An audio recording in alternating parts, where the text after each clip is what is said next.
I could have caught a bullet. So, I almost caught a bullet in those 2 weeks. And when y'all say drug dealing, are y'all just talking about dime bags? Do y'all not realize how dangerous the drug game is? And I do. If you're choosing your son to sell drugs, you're potentially putting you and your wife in danger, your other daughters in danger. On top of that, there are a lot of drug dealers that develop a drug habit, and then that can spiral into all types of things to where, as the joke goes, they sucking for crack.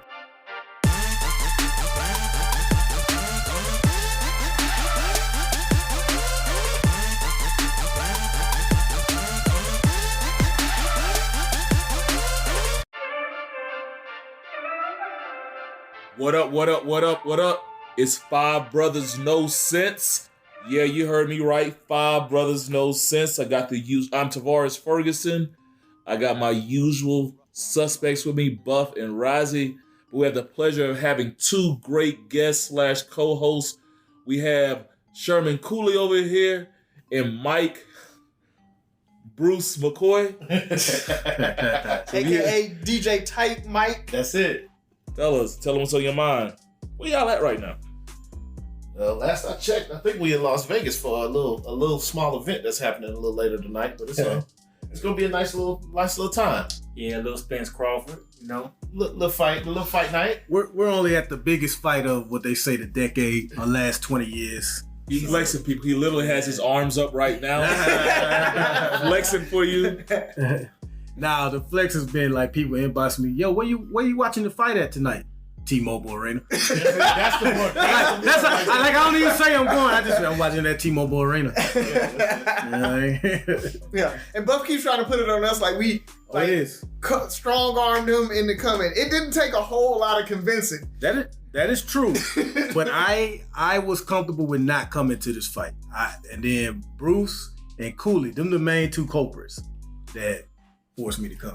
How the hell I get in it? I was just lying. I was just lying. Because you brought it up first, and then he jumped in. Bro, we talked about this over a year ago. I know, but it was on a bad weekend. That's all. Right, so I get it.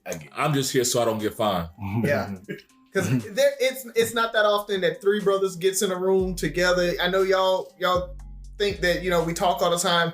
It is very, very different being in the same room, the energy and everything, versus being on a Zoom call or whatever and trying to record. So hopefully you guys enjoy the show today. It's gonna be a great time. We're gonna have a good, clean fun because we're sitting here being wholesome in Vegas. Absolutely. Yeah. Except for Christian me. man. Yeah, except for me. I'm the only single guy, so I'm the bad influence. All right, so we can put the Bible away real quick. Record. Okay. Cool. We were reading the book of Luke at the time, folks. So, yeah. So, anything you guys want to put out there for the listeners today? Man, it's hot as hell out here in Vegas. It is. That and that is an understatement. It's scorching hot. But just hanging out and doing the stuff we've been doing, man. Topics for the show have been coming up left and right. So I assume we're gonna touch on one or two of those, man. So I'm just ready to get started, man. Yeah, but we do got to talk about the aliens. Yeah. We had a hearing.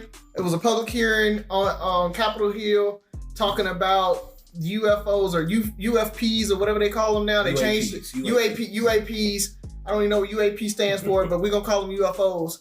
They had a hearing on that. And nothing really came out of it that was new. There was a lot of people saying that they saw UFOs and they had proof, but they wouldn't provide proof because it was classified. I'm like, you're a whistleblower testifying in front of Congress. Mm-hmm. Like, there's nothing that classified that you shouldn't be able to tell. But so I don't trust it. I think it was just a waste of time. It was a little dog and pony show for the Republicans to be able to say they were doing something because they ain't doing nothing. Well, it was bipartisan. You had a Democrat and Republican wanting answers to this UFO stuff. So we don't have UFOs, Roger? Is that what you're saying? No, I definitely think they're UFOs. Now, are they aliens? That I don't know. Yeah, I feel like the military confirmed that there are UFOs. Like when the Air Force said when they do certain exercises that they have been restricted on what they can do.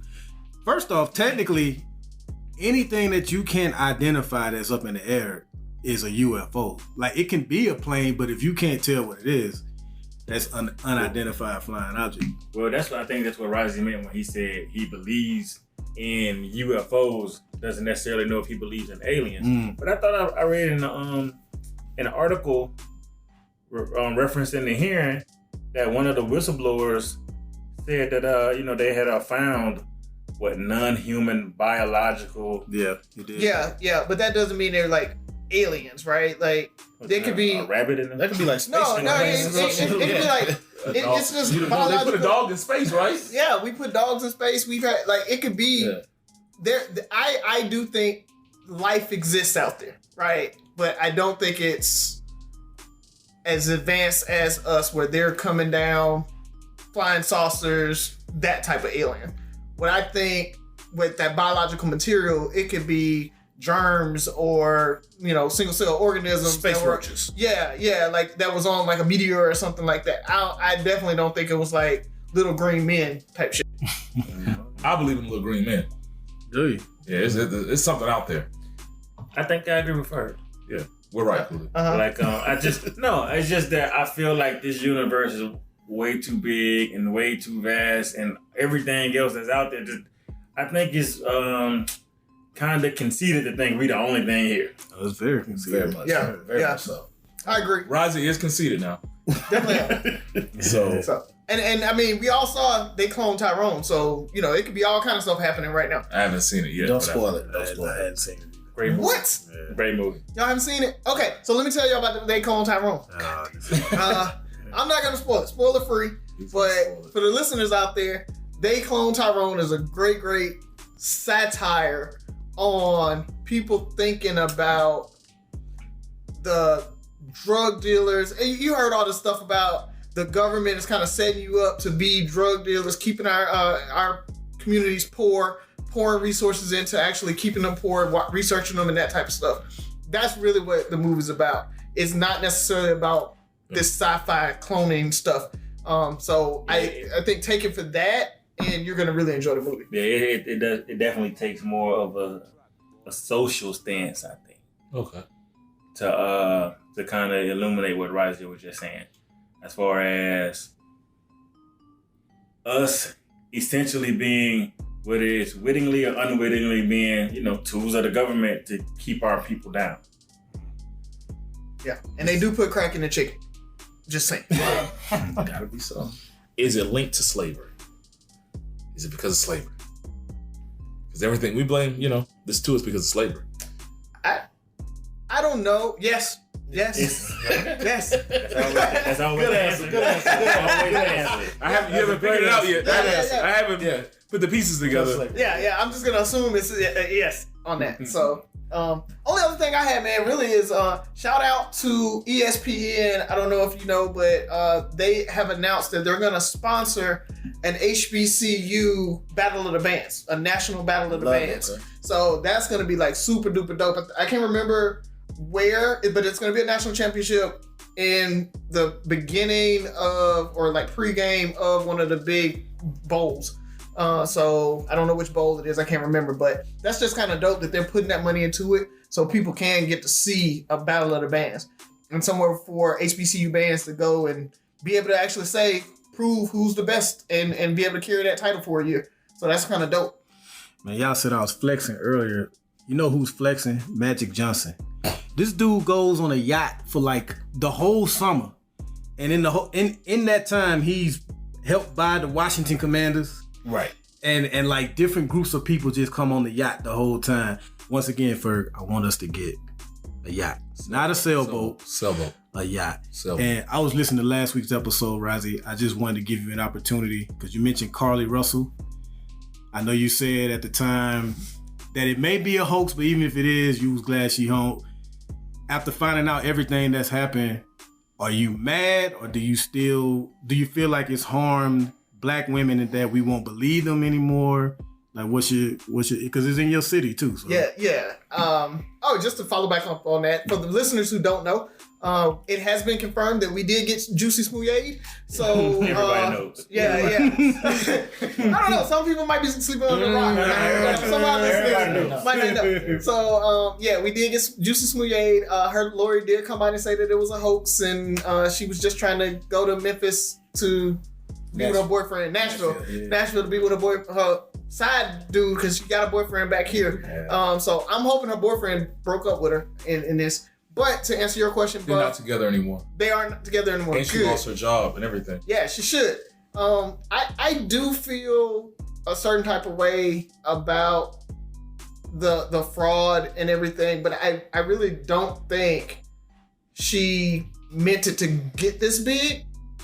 And so it did. I'm definitely happy she's back, because even if it was her running away and fraudulent, that family still had to deal with the thought of their daughter being gone and all of that. And so I'm happy she got back for the peace of mind of the family. Yeah.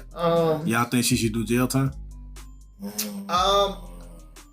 I do, as long as other people who have done this have done jail time. I want it to be, and that's why I don't think she should. It's a misdemeanor in Alabama, right? We had a governor of South Carolina who did something similar. Said he went hiking in the Appalachian Mountains or somewhere when he was really with his side chick. Yeah, with his mission. Right, Mark Sanford. So unless you were demanding for him to go to jail, don't demand this sister go to jail. I do think what she did was messed up. She should be held accountable, but I'm not calling for any jail time on it. And I don't think do you agree the civil suit or whatever, because there's some taxpayers I can see that are that. going to bring a civil suit against her to get the tax money that they spent back. That's fair. And I don't think it messed it up for black. Like, this ain't the first time a black woman has lied. Yeah. Like, all these black women telling she didn't met. No, y'all lied before. Don't get holy in and out now. Right. So, I'm sorry. Go ahead, Frank. I just want to know what happened to the baby. You stupid. I don't know, but if y'all Google, there's a baby sighting location pin on Google Maps for where the baby was. So Hilarious. Just throw that out there. What you got for us, Sherman? I was just about to say, I do think, and I fall back on just the idea or the fact that there are so many women out there who are missing, who are, seriously and sincerely missing. And this kind of, and whether we want to admit it or not, this sucked all of the oxygen out of the room. Yeah. Now, on the other side of that coin is, because it did all that, and, there were other people posting, and I shared a couple of posts where, okay, this person really is missing from Alabama. So maybe it would shed some light on these other people who are truly missing. I don't really buy the whole thing about,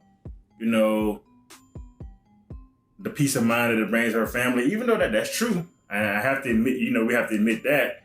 I think you can at the same time say, I'm happy nothing actually happened to her. Like, I don't want her to have been in a serious harm or danger or whatever, just so my prayers were, useful. Right. Yeah. I didn't waste my prayers. Because you can't waste prayers, people. Nobody. I don't think anybody is saying that. But at the same time, like I said, it did take all of the oxygen out of the room when there are real people who are missing and families who are really suffering. And I don't remember the lady's name, but everybody kept mentioning a lady whose daughter was abducted and hadn't been found. And that I'm sure all this traumatized that lady. Mm-hmm. And now I will say, just me being me, I ain't never advocating for nobody to go to jail, especially for nothing like this. Because I don't think anybody was seriously hurt, aside from maybe the lady I just mentioned whose daughter was actually abducted. And as far as that, taxpayer money and all that, with that, how many politicians and people just waste taxpayers' money on BS? It was true. We had all kind of hearings on Hillary Clinton for 2 years over nothing, over her emails. That's taxpayers' money wasted. I don't want to hear that. Yep. That's I just hope the young lady gets the help she needs. That's all. That was a cry for help, easily. Yeah. So hopefully she gets the. And that mugshot, that put the I forgive stamp in the tombstone. I forgive him. I forgive him. So y'all made some good points. Since we're circling back, we got to circle back to Keke Palmer. Anybody know what's happening with her and her boyfriend? Usher happened. Usher happened. Public menace. Usher happened.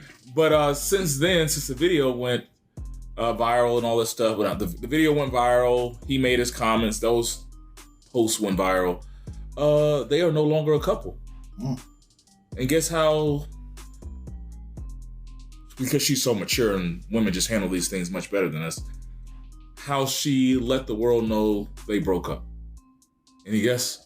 Kind of Social media? Yeah. Yeah. Oh, and she sung Let It Burn by Usher. So she made a post to put their business out there on social media. And once again, trolled her. Super troll. I've heard no qualms.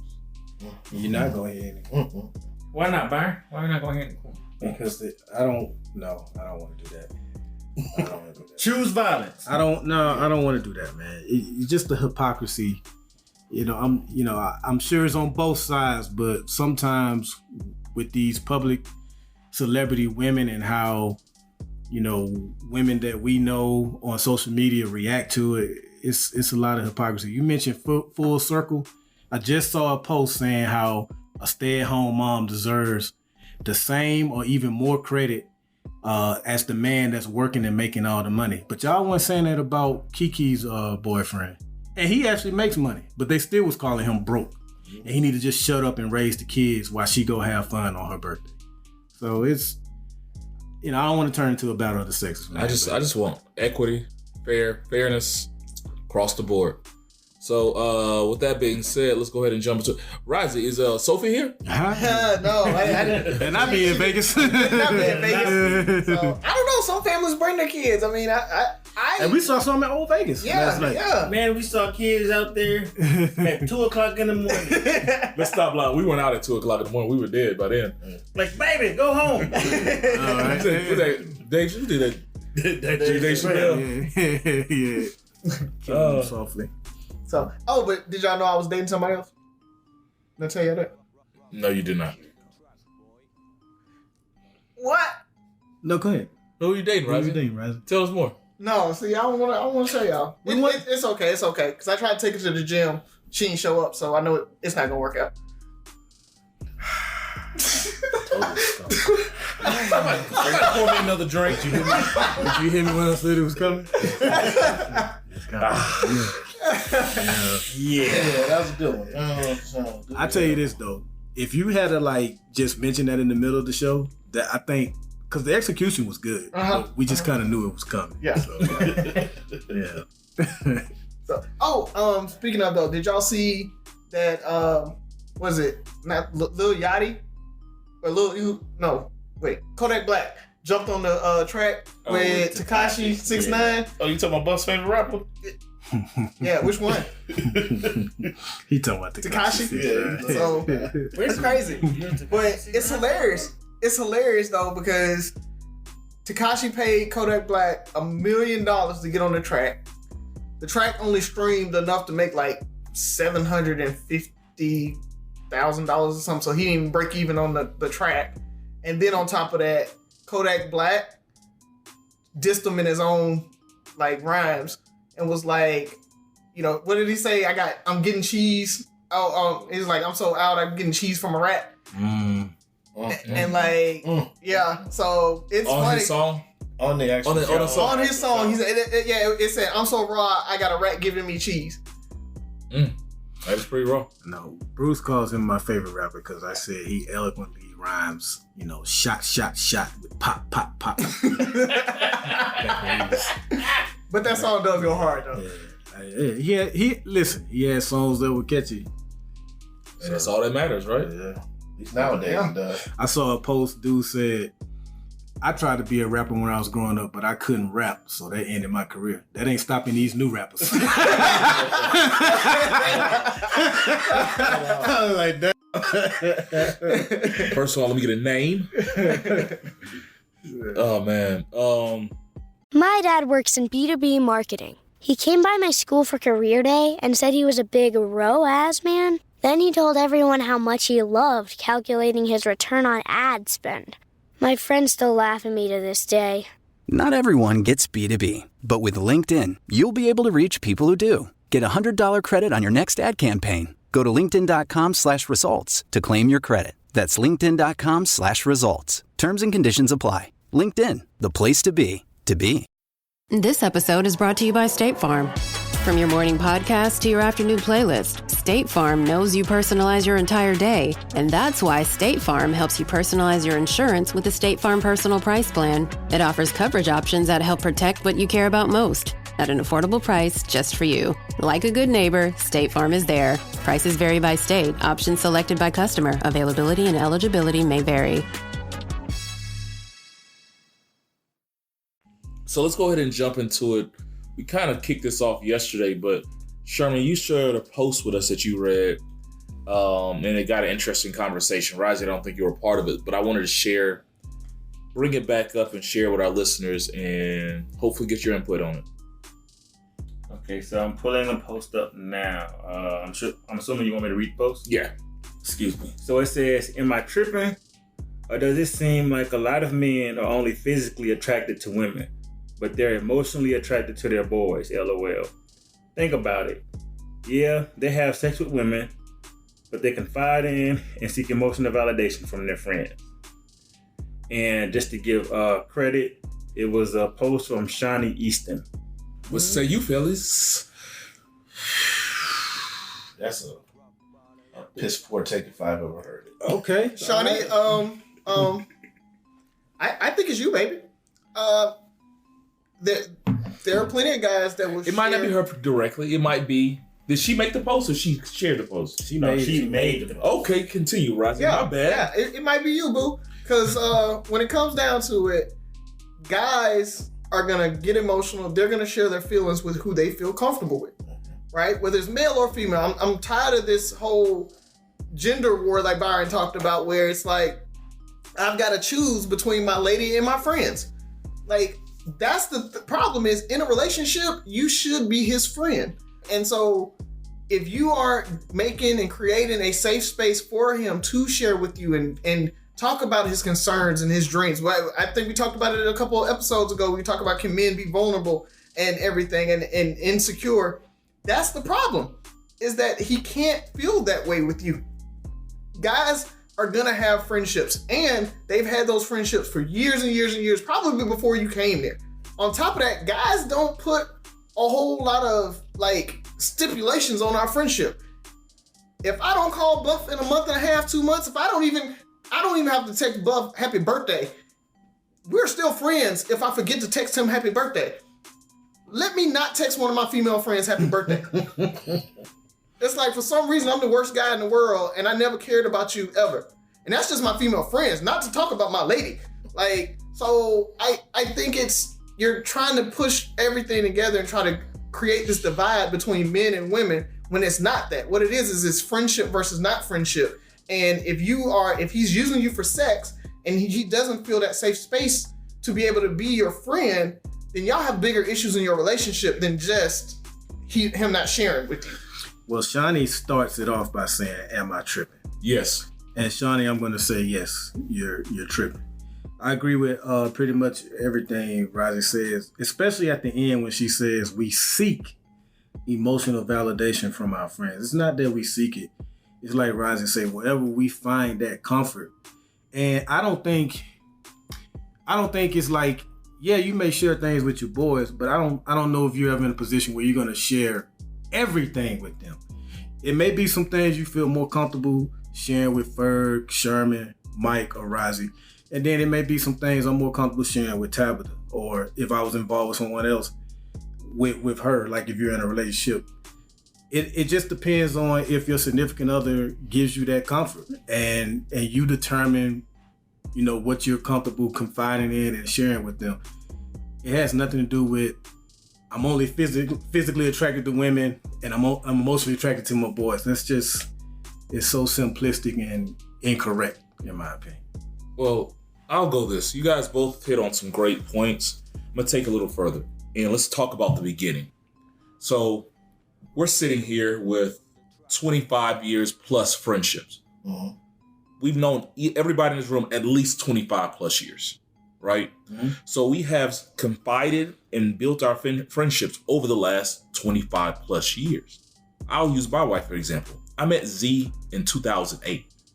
I've been confiding in you guys since 95, 96.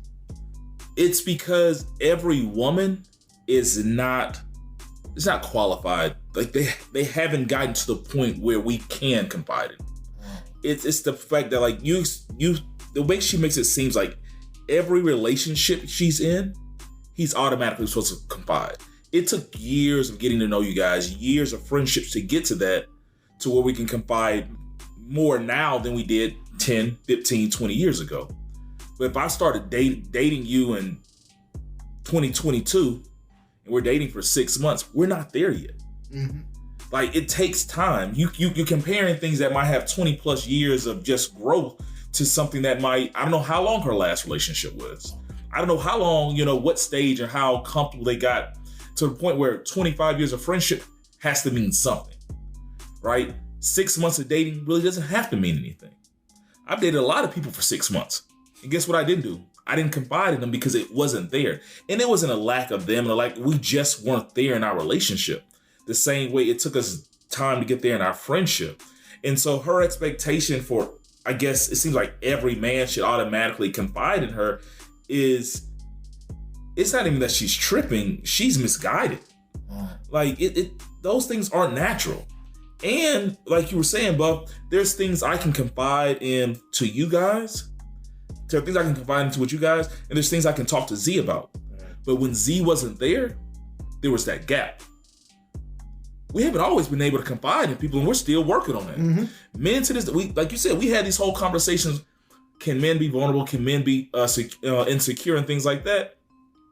Luckily, I have somebody I can be insecure and vulnerable with. But for a lot of us, that's not possible. So you're telling me I can confide in you guys. And for one, the validation part. Y'all don't validate me. Y'all don't do. If anything, y'all might clown me a little bit on my, your emotional status or whatever the case may be. So she's completely misled on this. I think she needs to regather her thoughts, and maybe she needs to get some male friends first. Yeah, and there's also you talk about the 25 years, but it's, if I meet a new homeboy and I've known him for 6 months, right, I'm probably not confiding in him the way I'm doing with y'all either. So it is, again, it's not a male-female thing. It's time. It's just time. And yes, maybe I get there to confide in him on certain things faster. Maybe on guy things that I know he understands, and he has that kind of common, understanding. So I don't have to explain as much to him. So I'm like, okay, this situation's happening, yada, yada, yada. Like while we playing basketball or something, or we out just hanging out and we smoking a cigar, and I'm like, man, let me tell you what happened, right? That is very different than, hey, here's my deepest, darkest fears and concerns that I'm dealing with. I'm not telling that 6-month homeboy that. So, I mean, it's like you said, it's that time with any relationship, not just male-female type thing. Cooley, you kind of agree with it, didn't you? Or have you changed? Well, when I first read it, to be honest with you, the first thing I thought about was my relationship with you all. And comparing that to previous relationships, current marriage, all this other stuff. And but it's like Orazio and Tavares said, and you intimated, that it's these years that we've been together. And I think there are different expectations with friendships, whether we've been friends for 25 years or whether it's somebody I've been friends with for 2, 3 years or 5 years, versus being in a relationship with a woman. We have different expectations. And when you're in a relationship, you have to meet those expectations for that relationship to grow and prosper. And so then there are conditions. People love to talk about, unconditional love, but there's no unconditional love in a relationship. There are conditions. Because when those conditions are met, then the relationship fails. Somebody's gonna want their way out. It's all too long.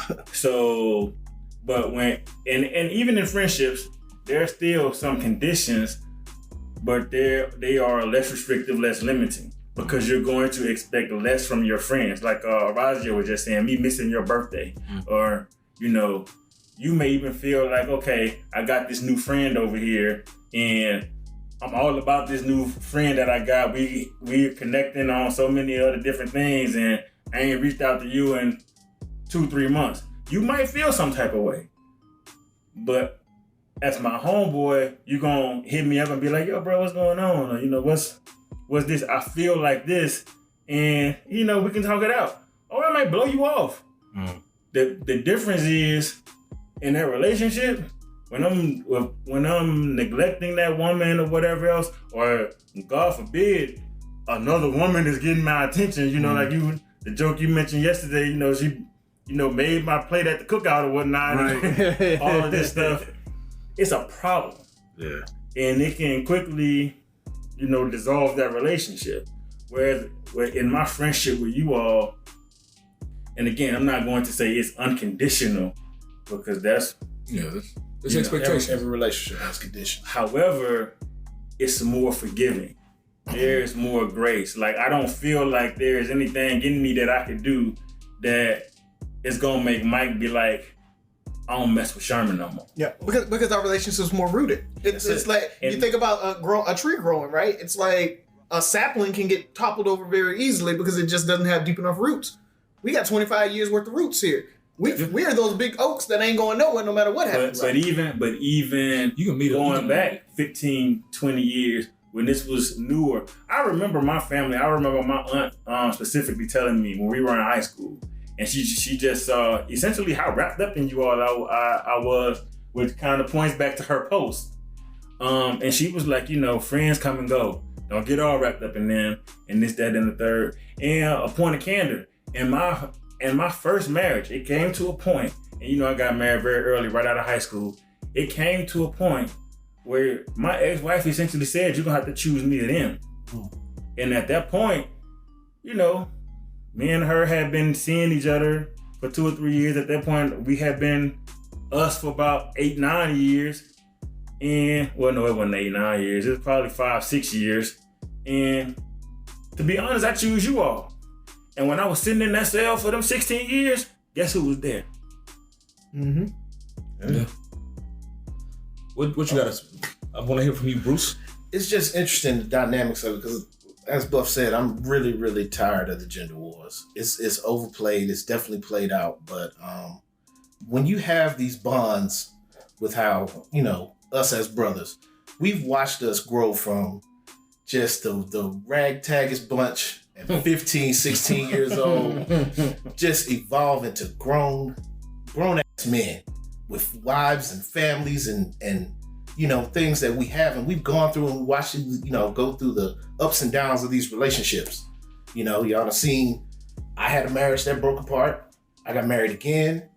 You know, we've seen certain events, we've seen losses, we've seen everything, and somebody new coming into a relationship, like another partner or something like that, they have no idea what you've been through up to that point. So when you bring all that baggage to the table and they start judging you by it, it's like, okay, my boys ain't gonna judge me. I'll tell y'all certain things that I'll never tell to a partner of mine in any way, shape, or form. But there's certain things I will tell my partner that y'all won't know. Yeah. So those relationships are kind of, it's a dynamic, but to take it to that extreme to say we're just physically attracted to women, no, that's ridiculous. And sometimes it's a comfort level too, where military is a prime example, right? A lot of military folks won't talk about their military time and their deployments and stuff with non-military people. It's not that we couldn't explain it to you or we couldn't. It's just, it's that comfort level of, again, that shared understanding. Yeah, that shared experience is where I feel like you know what I'm talking about when I try to explain this. There it is. And so you get all of that with just that history behind it and knowing that history. So. Yeah, I mean, y'all hit on some great points. It made me think of something that we kind of haven't brought up. I think you were going there. The risk versus the reward. Mm-hmm. It's the fact, is it worth telling you this? Because, like you said, there can be some backlash for me saying the wrong thing, telling you how I truly feel. We've all been married long enough that you can't really say how you really feel. Mm-hmm. You know, like sometimes you gotta can't say that. It's not worth it. I can't confide in you to a certain extent. For one, are you going to allow me to be vulnerable? Am I going to have to deal with your emotions right now? Or are you going to put it in your back pocket and bring it up 2 years later? Like, those are things that we have to consider that make it we have to be very cautious of what we say. Even when we're trying to be vulnerable, we're sitting there trying to say, how do I say this to her? Mm-hmm. How do I make sure that this doesn't come back to bite me in the ass? Or not, because it's not always about her, or make me look weak, or make me look, those things. That's one. But then also, I think part of the reason she might feel this way is because when you look at women, and this is just projecting, I guess, I feel like they are way more likely to share earlier on. Mm-hmm. And so they expect that same thing from you. I can be with you 3 months. You were telling us a situation where, almost like a first date, and this chick is unloading all her bags in the car. And you're like, we ain't even got out the car yet, right? And so for us, we're like, okay, she tripping. But like I said, pretty much everybody I dated, I wasn't ready, or I didn't know how to be vulnerable with. And I talk about premarital counseling a lot. And one thing they brought up was a lot of times your baggage comes up when you're your most comfortable. And so my thing is, I can be this version of her you want me to be because I'm not comfortable enough to show you the insecure side of me. I'm not secure enough or comfortable enough to show you these parts of me that I want to work on, that I'm hiding. And so that happens. And it's not a you thing that you're a bad person, not a me thing. It's when we find that person that we can truly be comfortable with, and then we learn out, because it's not just her, then men learn how to be vulnerable and confide, because that's a whole other thing. Because I was talking to somebody the other day, and it's like, yeah, I have the space, I just don't know how to do it. Like, it's really the fact that a lot of us just don't know how to confide in a woman. Right. That's part of it. Like, I just really don't know how to. 42 years old, I ain't never had to tell a chick, these things about myself. Yeah. So I just feel it's always funny to me. It feels like women want us to confide in them and tell them all this personal stuff about us before they'll take a in the same room with us. Like, you know what I mean? Like, you won't even go to the bathroom. You'll hold your gas in for months before you actually fart around me. But then at the same time, you want me to be telling you about like my deepest, darkest fears. Like, you got to think about that. Like, y'all hold back too. Definitely. Keep holding back. I don't mind you holding back the fart. Hey man, if you ain't heard a fart, you don't have a heart, boy. Right. That's when y'all know y'all real serious. Once she lets it out, you're like, okay, I'm in there now. So ladies, that's the line, okay? Ladies, that's the line. When you serious, just go ahead and let it go. Mm-hmm. We don't care. We don't care. Anything else on that subject, fellas? Nah, I just thought how interesting it would be if she was right. What if she's like, let's take what she said and say, okay, that's true. Do women consider that bad? If men only confide to their homeboys and never to them, do they consider that I think what is tripping us up in this, and when I first shared it with you all and I got like the immediate pushback, I think it was when she said, that we form these emotional attachments. Yeah. And then when you're thinking about an emotional attachment, then you're thinking about, intimate feelings of like, love and security and all those other things. And yeah, I love y'all, but it's not like a romantic love. Right. You know what I'm saying? And so, and I think that's kind of where... That's what she was alluding to a little bit? I don't know if that's what she was alluding to, but I kind of feel like just... Even if it's like on a subconscious level, when you read it and you see it, she put the LOL in there too. And we are kind of soften it. And we're all heterosexual men. When you say, okay, they're bonding or connecting with their friends emotionally, you're like, wait a minute, hold up. Yeah, right. I think it was the wording, because since she used words like to validate our emotions and stuff like that, and it's like I don't need that. Maybe to help unpack and understand. But in certain instances, I feel like we do, and I think it's also in the most serious of circumstances and instances where if I'm going through something, and it can be something at work, it could be something in my marriage, or whatever else. Mm-hmm. The people I'm going to depend on the most are the people who know me the most. There it is, and it's you all. Yeah. And so it's to say, okay, bro, like Like when I was going through the thing at work a couple of months ago, where they kind of screwed me over. I called you, Yeah, and I spoke. Speaking to Orazio, I called you, and I called Byron like, yo, this is what's going on. Like, bro, like, am I tripping? Cause I'm about to burn the whole building down. Yeah, you're right, and I think it's because it's not on just those bonds. It's shared gender potentially responsibilities. The way we have to, as Black men, the way we have to navigate the world. It's certain things that we mentioned earlier that we can connect to. As much as my wife wants to be there for me, and Byron, we were talking about this other day, where like if I'm having financial troubles, my wife knows our finances because I share everything with her, but she can't understand the stress I would be going through as a head of household when being able not to meet certain criteria. And like, how do I navigate this? Like, she's there like, I know you're stressed, but I need somebody like, dog, what you gonna do? Like, I need somebody who's like, I've been there. I remember when we had to consolidate our credit cards. Like, you know the pressures that come with this role or being me or a version of me. Mm-hmm. And my wife will never understand it. And at the same time, and with all due respect, I'll never understand the things she goes through. So when she tries to explain being a mother and a wife and, you know, a supporter of somebody who's submissive, I cannot understand that. So I can only listen, but you got to talk to somebody else about that to fully empathize with you. And maybe that's what it is. It's more empathy than anything. Like, I can combine you because you can see this through my eyes. And even some of the things we talk about as guys in our friend group, if you can't really relate to me on this, I probably won't talk to you as much about it. right. I can talk to you about certain things versus, you know, like, and that's the thing, you know, you ain't never been, you know, you can't, a married man really can't ask a single man, like, how should I handle this? He might give you his thought process, like, yeah, that sounds good. But, yeah,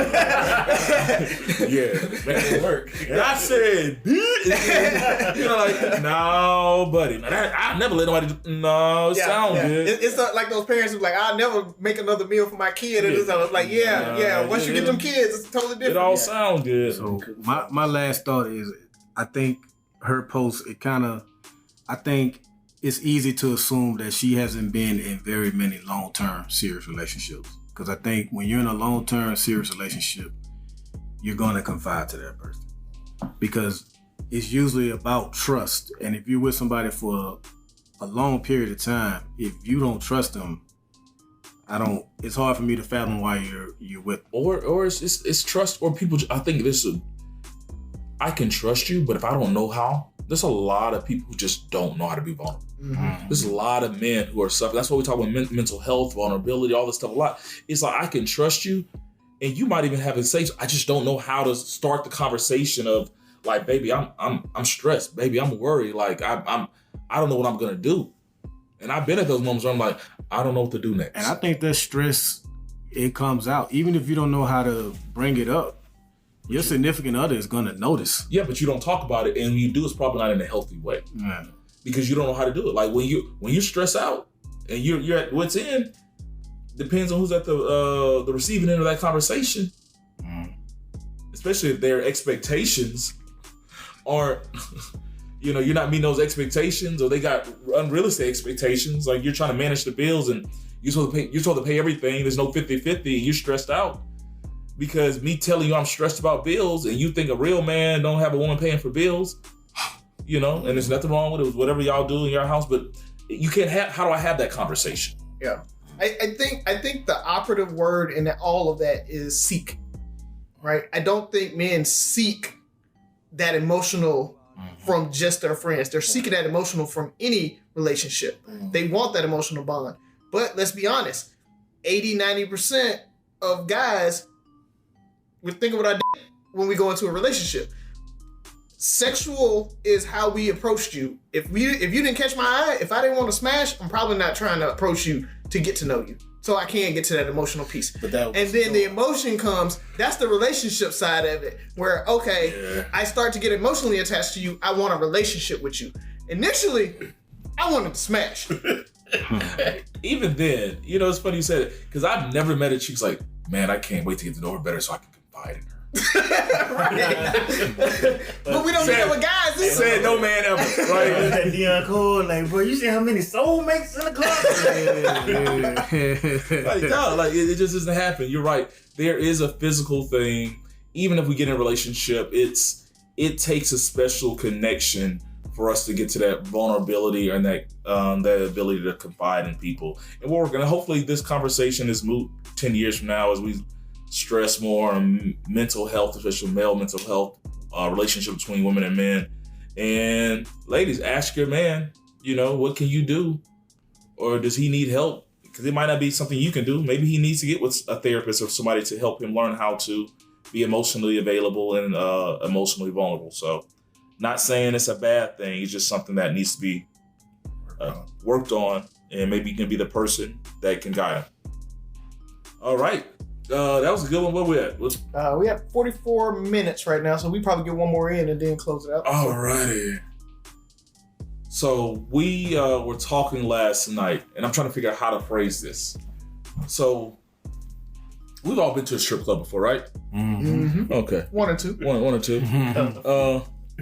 And it was this question that just made me think, how does one become a stripper? And it's not judging. It's just like, 4 out of 5 of us in here have daughters, right? And the last thing on our mind is our daughters becoming strippers. Like, I don't think, unless you just come from a long line of strippers, I don't know if that's like a family profession or something like that. It's like, I don't know, like people, firemen, y'all bankers. laugh, but a lot of times you do see that. It is a generational thing. I mean, I say it and it comes out comical, but it's like, take those few people out of there's a lot of strippers out there. Long line of pole dancing. Booty breakers.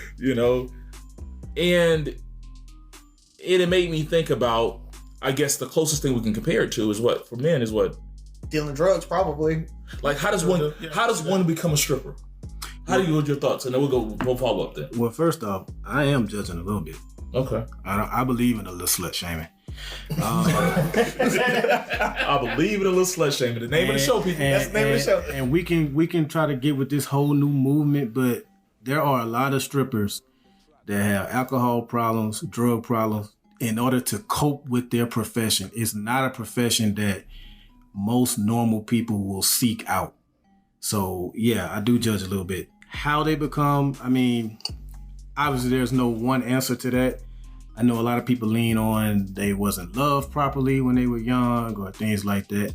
I think for some women, they just see it as easy money. Like there are some women that just like, hey, whatever, I'm gonna sell this fantasy, make this easy money until I figure out what I want to do later on in life. So it's all type of different reasons. Some of them it could be because they didn't get a lot of love. Okay. So what about you, fellas? I don't know. I've worked in a lot of strip clubs, so I look at it from a completely different angle because you see these girls, they come in the door 18, 19 years old. They bright-eyed, they bushy-tailed, and then they come in 5 years later, they torn down, broken up, hooked on whatever, doing this just to make sure they making ends meet. But I think it begins from something a little bit different. It's not, everybody jokes that, strippers have daddy issues and all this other, stuff like that. I think it comes from somewhere a little bit different. I think it comes straight out of necessity. How does somebody become a low-level sex worker, if you will? It's necessity. It's lack of money. And the only thing you got, some people grandmama tell them, hey, if you come home with a wet ass and an empty pocketbook, you a fool. So they got to figure out what they can do with their beauty or whatever it is, their allure. Some women don't have the skills that, are going to make them profitable. They don't have the education. They don't have somebody at home motivating them to push them further. So it can happen that way. But I know some pretty girls that have pushed their way through school and a couple of Mercedes and a couple things, and they living great lives and own their businesses and stuff. Did it right out of the strip club. And like I said, it's just two sides to every coin. Everybody's story is different. Mm-hmm. We're going to come back to that one. We're going to come back to that. What y'all got? I ain't got nothing. I don't know. I have no idea. But I appreciate you ladies. Thank you very much. Thank you for your service. Thank you for your services. Oh, God. I agree with you guys when you talk about the necessity piece of it, and that's why I talked about the closest thing you could think of from a male perspective is dealing drugs, right? It's like, I don't have the opportunity. I want to live the good life. I want to live that high life. I want to get easy money. I want to get quick money. I want to be able to, provide for my family, whatever that means, put my way through college, whatever. And so I get in the game, whether it's a strip club or it's dealing drugs. It's like, I get in the game because I need that money. I want that quick money. I want that easy money. Or semi-easy money, right? Right. And a lot of times that's why they end up so young. So a lot of times going into those professions is they don't have the mental capacity to think through all the repercussions of that easy money or that quick money, right? It's like, or they don't care, right? They don't care about going to jail or maybe being dying if they're dealing drugs, or it's, I may end up on alcohol and drugs and the stigma that's gonna come with me being a stripper and all of that stuff. And I'm young and dumb and I'm gonna go for it regardless because that's what I want. So I do liken both of them, and I think they come into that and they end up in those professions out of either necessity or just a drive to want something more, and they look at that as an option and probably the fastest and easiest option for them. Can I say this though? Because I don't want to liken, and it is a very close similarity. So I get why you would draw the parallel between selling drugs and being a stripper, but there's a very big difference. One is not illegal, and we're not sending you to jail for the majority of your life. And if you do it the right way, the way that you are hired to do it, your life generally won't be put in danger. So to compare the two, it's not the same. A drug dealer, a kid, a 17, 18-year-old, 19-year-old male deciding that he gonna pick up this sack or these rocks or this weed, whatever it is, and go out on his corner with that pistol, it's not the same thing as that. But it's still fast, easy money too. It's first off, ain't nothing easy about it. Right. You're right. Because I've done it. Ain't nothing easy about it. And it may be faster than the 9 to 5, but there's also a lot that comes with that doesn't come with that 9 to 5. But they don't tell you all that in the beginning. And even like I said, when you compare it to stripping, I'm just hesitant to put them on such an even plane. Yeah, we're not comparing that to like doing the job. We're talking about how you enter into the mindset. Job. mindset of getting into. But again, so think about the mindset. Because when I'm going out to sell drugs or whatever, and I need to get money. I need to make money. Right. I want to look good. I want to have the nice clothes and the labels and the status and this, that, and the third. And I'm willing to die behind it. I don't think a girl goes into a strip club saying, I'm willing to die. But I think I see what you're saying. Like, it's risk versus reward. The risk is a lot higher in the drug game. But it's like, these are your options. As a young male, black, white, whatever, you have limited opportunities. You got to feed your family, stuff like this. Here's your option. I can't go male strip. So my risk is a lot higher, but that's my option. That's my entry. That's my easy entryway into that. And for women, there's one of two options. So we're saying stripping, but stripping is akin to freaking, like he said, he called them a low-level sex worker. Let's call them a high-level sex worker. They're kind of two sides of the same coin. It's like, you go from stripping, especially if you got your prostitution, the same thing. And it's like, you might die. Like, it's still the drug abuse, all this stuff. It's a dangerous game. But that's a choice that you have to make. Where I don't know. I've never worked in a strip club, so maybe there are owners like you come dancing. Hey, you gonna have to sell some. Yeah, probably most strip clubs. I would agree that most strip clubs have very good percentage. The owner gonna want to sample the product too. Yeah, it's a lot, and there's drug addiction, alcohol.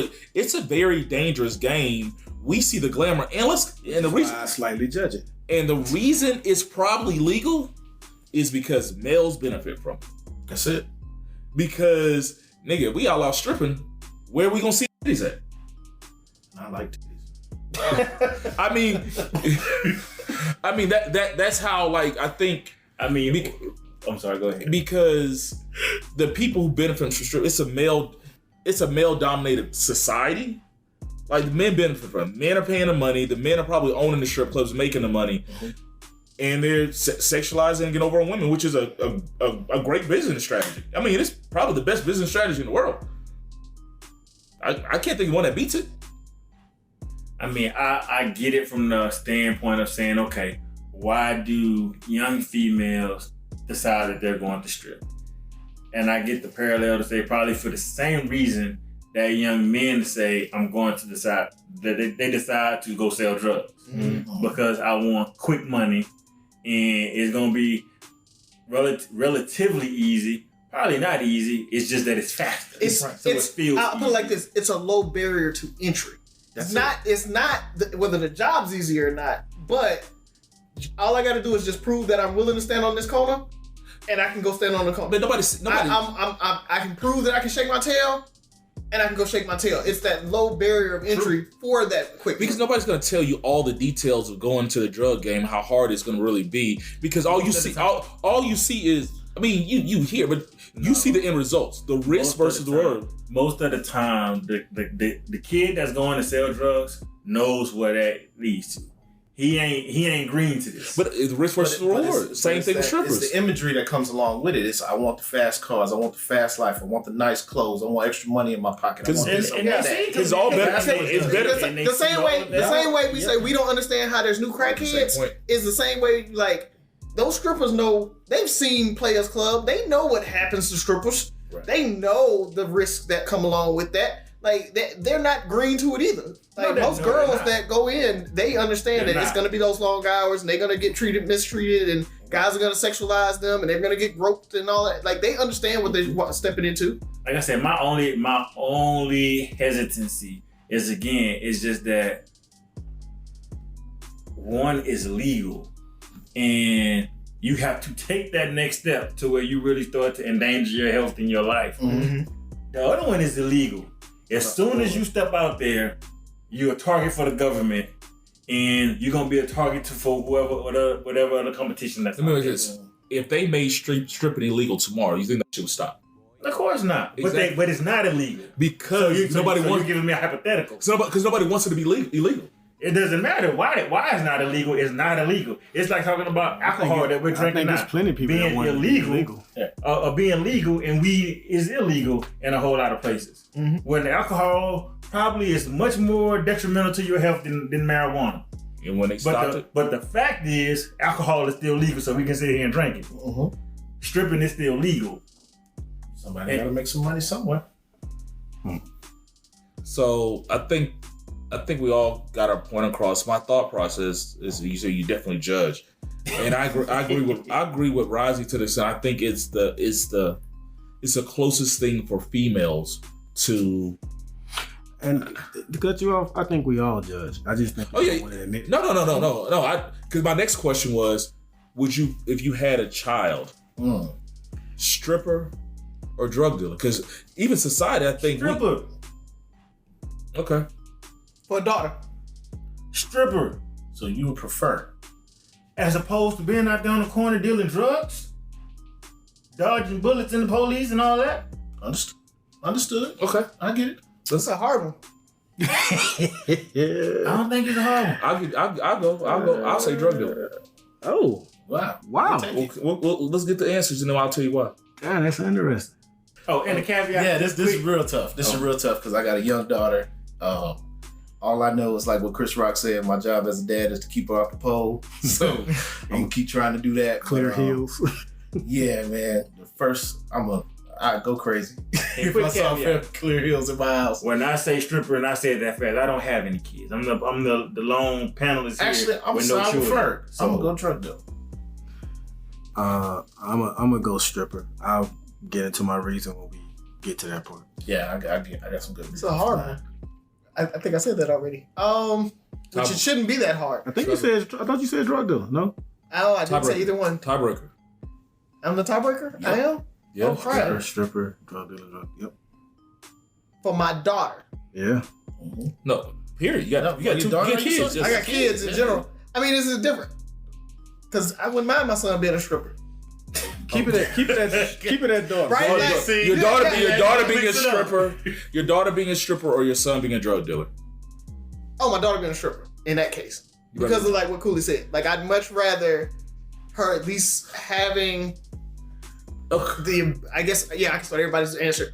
I much rather her do that and be at least somewhat safe, right? Like she has to make those choices to go beyond, but generally she can be safe. And the rest of us answered it though. Daughter only, drug dealer or stripper.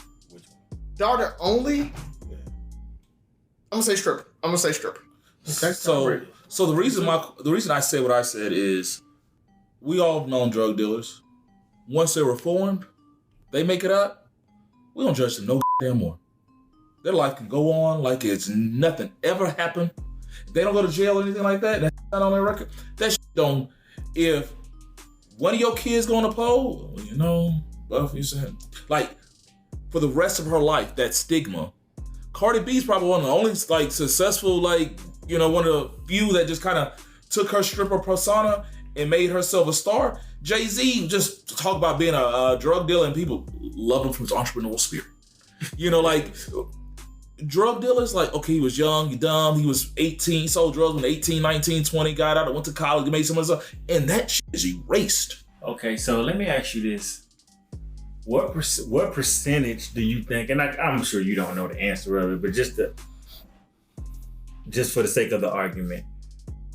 So what percentages of drug dealers do you think turn out to be, and not even as successful as Jay-Z, but that they go through life, they sell drugs, and I don't mean they do a Sherman Cooley where they sell drugs for 2 weeks and say, this ain't for me, and go back to school and go back to college or whatever. But I mean, they legit, real deal out there in the street selling drugs, and they don't reach the ramifications of that. So that's my thing. I'd rather my son be a Sherman Cooley for 2 weeks and my daughter be a goddamn stripper for 2 weeks. Because what could have happened in those 2 weeks?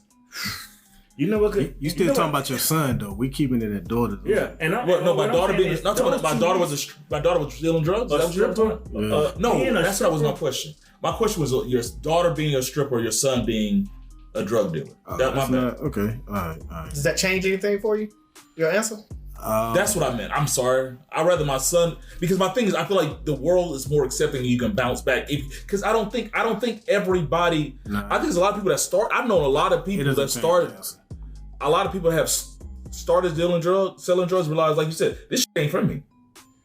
Yeah, I think that takes a different level of awareness. I can say this about young me. I immediately knew I was a fish out of water. Like, this just didn't make sense to me, and I got out of there. In 2 weeks, I could have caught a bullet. So, I almost caught a bullet in those 2 weeks. And when y'all say drug dealing, are y'all just talking about dime bags? Do y'all not realize how dangerous the drug game is? And I do. If you're choosing your son to sell drugs, you're potentially putting you and your wife in danger, your other daughters in danger. On top of that, there are a lot of drug dealers that develop a drug habit, and then that can spiral into all types of things to where, as the joke goes, they sucking for crack. Like, drug dealing, that branch can go in so many different places. Mm-hmm. My daughter stripping more than likely is not gonna ever put my family in danger because she owes somebody money. But your drug dealing son, he don't have the right amount of money depending on who his supplier is. All right, well then we just gonna shoot your mama house up. And that we got an example of that with. Well, I don't want to throw names out there. Nah, let me take that back. But yeah, there are examples where that has happened. And again, just to clarify, like, even when you're talking about in those 2 weeks, bro, all it takes is a day. All it takes is a day to be out there in that corner, to be at the wrong place at the wrong time, and you don't know nothing about what's going on, but they know you on the corner for this dude. Uh-huh. And they think you got money, they think you got drugs, or they just want your corner. I understand what you're saying. And your child's life can be gone like that. Or it just takes the police rolling through there. And especially if you got some, a little heavier than weed rolling through there one time, and that's your child's future. Your child is a convicted felon. And so you gave a couple examples. Maybe they're selling some harder than weed. Maybe they're just selling weed. I mean, to me, like, there's so many different scenarios that could happen with a drug dealer. But I think with a stripper, it's almost like all or nothing. Most strippers are probably selling their body. And I just feel like in that short time period, if your son doesn't get shot, Anybody, he can get shot walking down the street. I'm just saying. So you saying if he doesn't get shot, if he does. So I mean, there's. I know you accuse me of putting words in your mouth, but your answer sounds like you value the judgment of your daughter over the endangerment of your son. No, I think though because you're more because you said if you become a stripper, you're judged forever. And I don't necessarily think that's and true. you're more worried about that than the danger your son is in. I think the long-term effect. What I'm saying is, if your daughter is a stripper, there's a good chance she's going to end up selling her body. And to me, the dangers that go with that, the drinking, the drugs, all the stuff you were saying, the drugs, right. Like those are all prominent in the stripping industry. So it's the same thing. The difference is you're not on the street and you're not might not get shot. But there's strippers getting raped, doing private parties. Like there's all this shit that's going on that could happen just like that for a woman. And so my thing, the long-term effect, I think a guy can go out there, sell drugs. He might be selling dime, or he might go hard. There's extremes for the drug dealers. And it's like, nigga, like I thought about trying to do something when I was young. You know, and I probably wouldn't have lasted long. Me too. And so my thing is, you go out there for a week and you're like, this ain't for me. Your daughter go out there for a week and she done gave her body, she done sold. But what you're doing is you're assuming the worst for your daughter and the best for the son. Yeah. And then in addition to that, saying that, okay, your daughter can go out here and she's gonna, if she goes to be a stripper, then more than likely she's gonna sell her body and do private parties and do all these other things. But the thing is, she has to make that choice. She has to go from dancing in the club. Your drug dealer son doesn't control. Yeah, he doesn't control any of that. He made his choice when he went out there on that corner. That's the only choice he gets. Because when somebody comes to shoot that corner up, or the police come with that raid, or whatever it is, and what you're not even considering, if he does stay in the game for a little while, he can be out the game. I could have said that 2 weeks, I ain't doing this no more, I'm going back to school, and then somebody dropped my name to the police a week ago, so when they do the roundup, they coming to get me. Okay. I mean, valid points are made. That was good. That was really like that right there, yo. Yeah. No, y'all good? I think so. I think all points are made. Yeah. Okay. So, well, great conversation, fellas. We talked about a lot of stuff. Thank you guys for joining us today. So let's go ahead and do our closing, our parting shots. Who wants to go first? I always let the guests go first. Want to say anything? Yeah.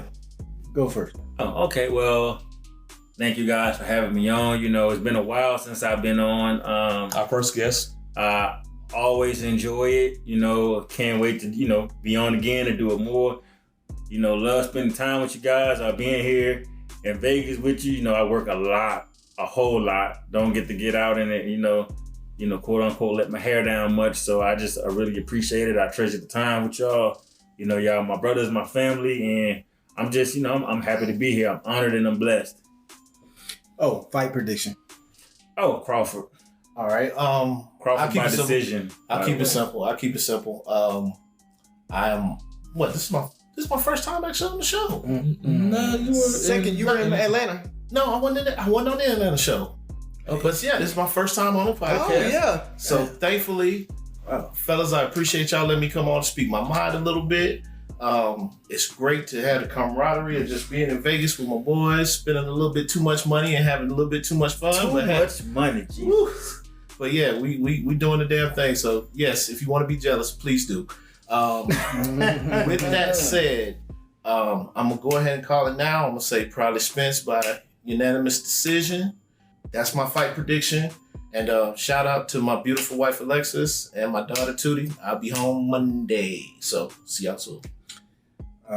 Just echo what both Sherman and Mike said. Definitely enjoy hanging with y'all, especially like all five of us are in different cities, so it's not easy. Different states. Yeah, so it's not easy for us to ever come together. So, and it's always even better when we come together and it's not for like a funeral, death in the family like that. So, I'm grateful that everybody made it here safely, man. I love you, brothers.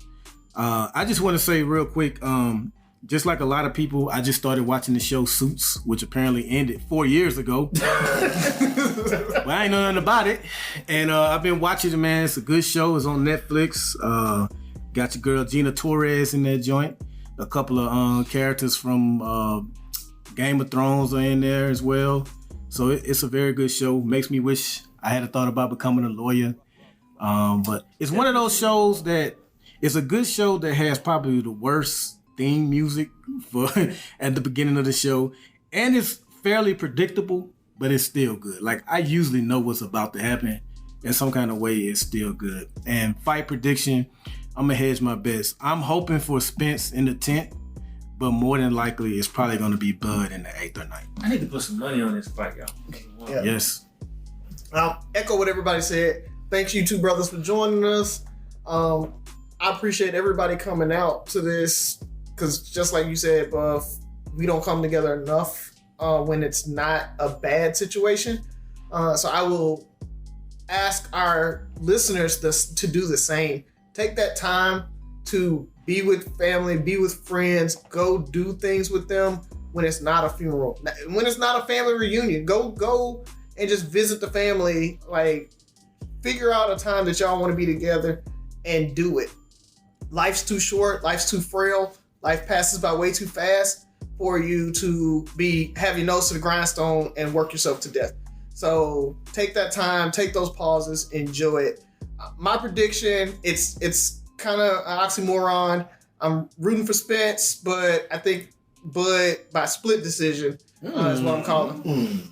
Yeah. Good prediction. And Bud is my guy.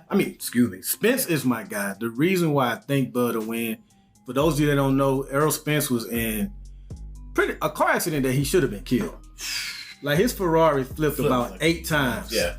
Like, I think he was lucky that he wasn't wearing his seatbelt. He got ejected because he had the top down. So he wasn't still in the car when it was flipping, hitting the pavement. So that's probably the only thing that saved him. He's been through that. And 2 years ago, he had a detached retina eye surgery. I just feel like the human body can only put up with so much. And this is Crawford. And this is just his third fight. This is just his third fight since that accident. And you're fighting Bud Crawford.